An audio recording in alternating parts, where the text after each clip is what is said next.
Okay, hello again, X-Maxers and YouTube friends. I've had a lot of people wanting me to do a video on the X-Maxx spur gear, how to tighten it. I did a video on how to change it, I've had some people that want me to basically do a video of how to tighten it. With your X-Maxx, there's two different ways you get your spur gear. Take off your pinion gear, or completely remove the motor. I have my pinion gear locked in place. I've had it come loose many times, so I really don't want to loosen it, so I'm not going to go that route. I never go that route. I remove the motor. And when you put the motor back in place, there is a certain tab that you have to get back in place just perfect, or you will have a severe clicking noise. So, like I said, with your X-Maxx, you get the 7mm wrench offset. Because, I mean, hell, they want you to make it so you can tighten it while it's in the vehicle. You'll understand why this wrench is here. But I used two nuts locked together to actually mechanically fasten them together instead of using Loctite. You also get a T-wrench with it, 2.5mm, and a ball end Allen wrench for getting in the tight areas. That's also 2.5mm. So first you're going to want to remove the body, of course, so you can get to the underneath. I've got a lighting kit that I've got to unplug. And you can see that's my wiring kit. It's sort of messy at the moment. I haven't cleaned it up in a while. So first thing, most people are running a Castle fan. You're going to have to pull this up and out of the way. And then you're going to have to remove this. This is your spur and pinion gear cover. For anybody that is looking to do a lot of work on these, I recommend getting a power drill. And if you're going to get one with an adjustable clutch, because when you're tightening down on plastic, you don't want to go past one or two, or you're going to strip out the plastic.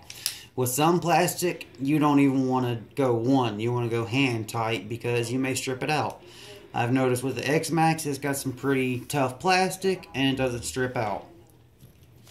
But taking things out, I usually set it to about 8.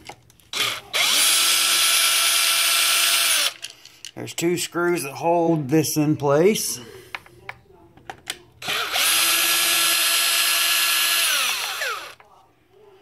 And that's those two screws, and then this will just come up and out. Now you get to your spur and your pinion. You can check your spur. A lot of people have the question of, do people make a wider pinion gear? It's really not needed. As long as you get it in the center of your spur gear and your mesh is nice and tight. I mean, there's going to be a little bit of wobble because this is a very coarse gearing setup. So then the way I do it is I go up under. There's 4 bolts that hold the motor in place. And the power drill just makes it so much faster, especially when you're working on a lot of RC vehicles, which you can see just right here. I've got Drift Star, $2,000 SCX10, $1,000 HPI RS4 Sport 3 Drift with Mamba Max Pro.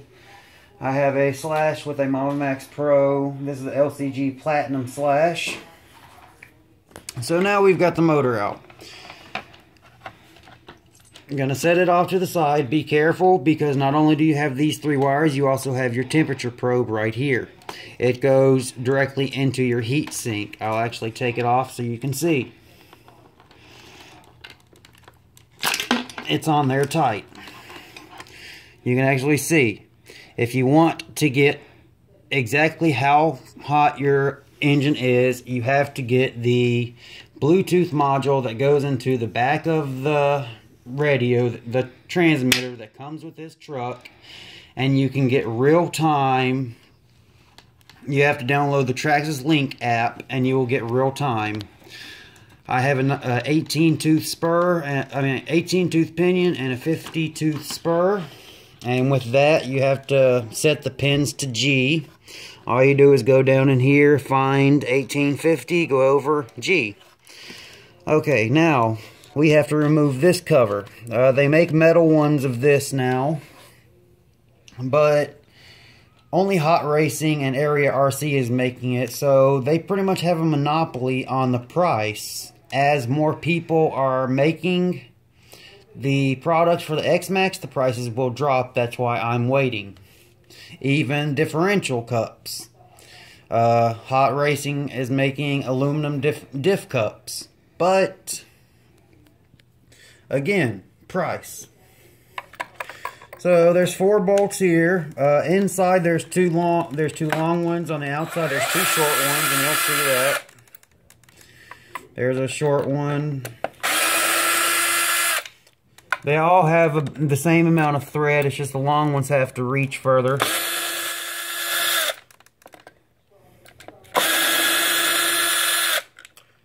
See, there's a short one right there. Check. There's a short one. Let's see if I can get a long one out. And there's a long one. So the inside has to reach farther. So now you can just pull your spur assembly out. Now when tightening this, you are going to need, whoops, a bearing. I've done this in another video, but this has a double reduction system. You have a reduction from the pinion gear to the main spur, and then you have a secondary spur that goes, a secondary pinion that goes to a secondary spur right down in here. You may not be able to see it because the lighting isn't that great. Now what you are going to want to do with your spur is, I'm going to leave it on. Mine is set perfect. I don't want to mess with anything. But basically, you won't have this nut here. You'll only have this bottom nut. You are going to want to tighten this down all the way. Don't gorilla tighten it, or you will snap the shaft. This shaft right here. I've already snapped one. It snaps right at the threads. You tighten it down, and for general bashing, you want to go from an 1/8 to a 1/4 turn off. So tighten it all the way down, and then an 1/8 to a 1/4 turn off. A 1/4 would be from here to here. An 1/8 would be from here to here. I have mine set to an 1/8. So that is how you set up the spur gear on a X-Maxx. Now the next thing is, when we are putting it back together, the clicking noise that so many people have been plagued with that they can't find out where the hell it is coming from. Well, I had this exact same problem myself. I basically reverse engineered the entire back half and figured out where it was coming from. So we will get to that in just a sec. All you do is the reverse of everything. Just put everything back in place. Put your bolts back in place. Again, start with 1. The clutch on your power drill, start with 1. It helps to have a light because you are in tight little spots. And do a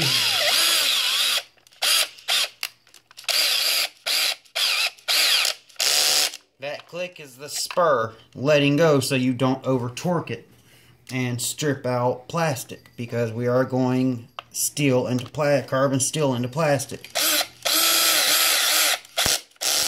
See, I went diagonally from there to there, and then I'm going to go across to back to the long one. I went from the long one to the short one, and then from a short one to a long one, and then from the long one to the short one again.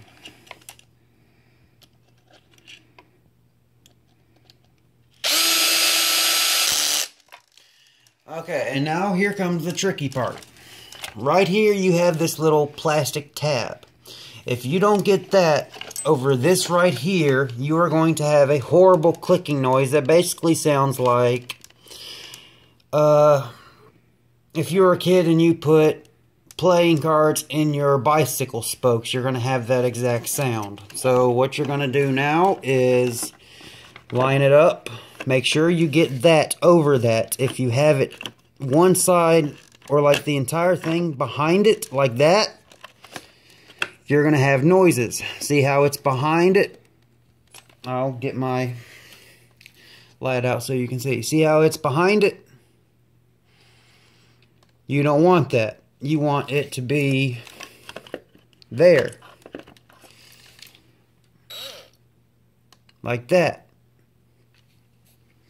And now we just do the reverse of everything we just did. The 4 screws on the bottom. Not hard to see, not hard to get to. Just a little hard to hold up yourself and do it. But once you've done it as many times as I have, yes, I have magic hands. No, I have somebody helping me. Once you do this a couple times, it's very easy. I've done this probably 10, 15 times. You just wait for that very arrogant clattering noise come from the drill, and you know that you are tight. Well, not tight. You know that the drill, the screws are where they're supposed to be. That one is not.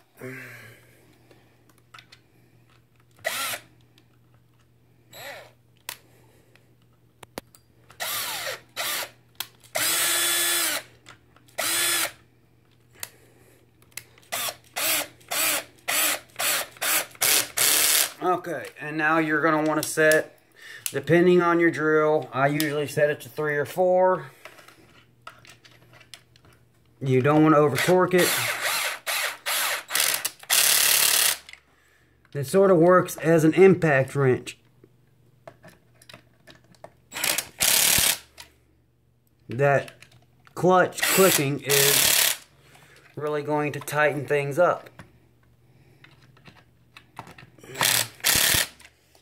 There you go.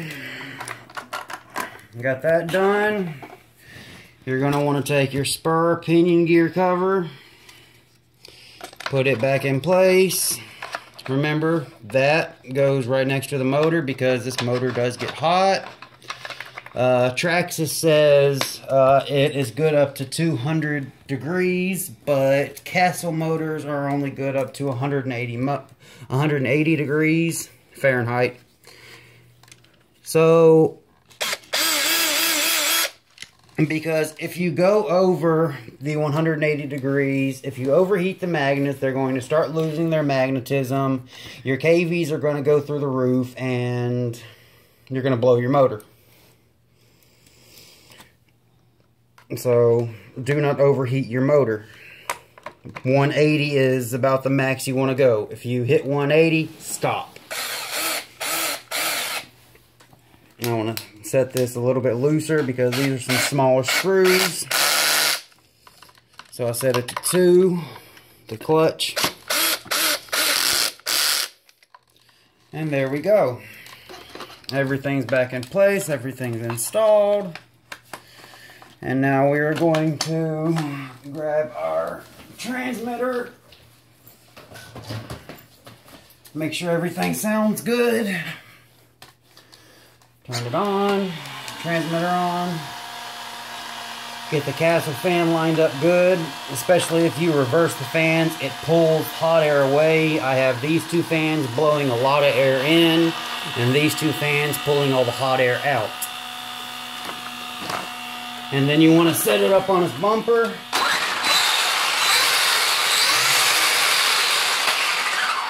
It is normal for there to be some clattering back here because this is a very, very aggressive pitch in the gearing. It has to be that way because of the amount of power and the amount of weight that you're dealing with here. There's 2 5-pound batteries and a 21-pound truck. That's 30 to 31 pounds depending on your batteries. With mine, I'm about 31.5 pounds. So you got to look at it that way. But you just heard what it sounds like. That's a normal sound. But that's how you do the spur gear. That's just, you remove the, first your fan, of course. A lot of people zip tie them in place. I don't see why I zip tie them, because hell, it gets held in. I'm tugging on it pretty damn hard right now, and it's hard to get it out. You just take this out, loosen the motor or your pinion. It's easier to loosen your pinion, but then you have to tighten it back down. And to get it tightened good, you need to take the motor out to get a good torque setting on the grub screw to hold your pinion in place. Make sure you Loctite it with some blue Loctite so it will not come loose. That's on your pinion gear, because metal going into metal is going to come loose with all the vibrations. And with mine, when I put mine back on, when I put my body back on, I have to plug in my light system. If anybody has questions on this, I can even do a video on it. I've been slacking on videos here lately, been busy. Body back in place, latch down, done. So that is how you set a spur gear. Tighten it all the way down. Don't gorilla tighten it or you will break that shaft. I can show you one with a picture. I have one, and I have a backup in my tool bag just in case. And also extra spur. I have extra 50 tooth spur. I have extra 54 tooth. Well, the stock 54 tooth spur. I have a 16 tooth pinion just in case I want to go a little slower. I have the stock 15 tooth pinion. I don't really like it because it looks like it's made in a mold and then machined down. I want an actual machined part out of, I'm guessing, tool steel or something like that. Something that can really handle up all this power, because this thing is pulling, the ESC in this vehicle is pulling 80 amps constant, 300 amps peak. If you are just running the Traxxas 500 milliamp, I believe they're 30C batteries, you're only max constant doing 150, maybe 250 peak, 50C, because you have to realize the C value you have to multiply by the amount of amps that are in the battery. Like a 2.2, if you have a 2000 milliamp hour battery, that's 2 amps, because 1000 milliamps is 1 amp. Take the number of the amps, multiply it by the C rating, and that's how many constant amps you have. And most batteries also have a peak discharge, which is a burst, how many it can do for a short period of time. It can't do it constantly. But that is how you do the spur gear on an X-Maxx. That's pretty much everything except how to completely disassemble the front half and the rear half. I'll eventually do videos on those. I'm going to have to really sit down and do that, because that's going to take about 30 minutes to do, if not more, because it takes about 13 bolts, no, between 16 and 20 bolts just to get the back half off, and about the same amount for the front. And also with the front you have the servo. So that is it. Got any questions? Like usual, comment below. I know there's going to be haters. Always is. If you don't like the video, guess what? You can always change channel. That's what YouTube is. Also, diffs. Make sure you, as soon as you get this truck, fill up your diffs. They come dry, pretty much. I mean, a lot of people say, oh, all you need is a coating. Okay. Well, why is it then with a actual regular car, a differential is usually about halfway completely submerged in 90 weight oil. That's standard. I mean, sometimes thicker oils used, sometimes thinner. Well, grease, oil, whatever you want to call it. But that's it. So, got any questions, comment below. Subscribe if you like these. I'm going to eventually be doing a video on my Slash. This is a hell of a vehicle, especially with a castle system. I'm going to be putting a bigger motor in it, the 2800 kV, so I can run 4S through it instead of just 3S. Right now it's the 3800, and I hit 62 miles per hour today. It's the hell of a car. I waterproof the Mama Max Pro. I always waterproof my own. I don't trust a pre-waterproofed ESC because you never know, pinholes may be in it, and water gets in the pinholes. You fry your ESC. And lastly, last thing I'm talking about is the fusible link. If you need to check your serial number on the bottom of your ESC. If you need me to do a video on how to take out your ESC, I will. All it is 2 screws. And then your ESC comes out. On the bottom, there's a serial number. You go to Traxxas, type it in, and it will tell you if it is a faulty one. If it is, you need to use your fusible link. If you don't, and your ESC goes up in flames, your warranty will not cover your ESC. You will have to buy a new one. If you do use your fusible link, basically what will happen is it will melt. All the power will be taken away from the ESC, and your ESC will be saved. So, until next time, peace.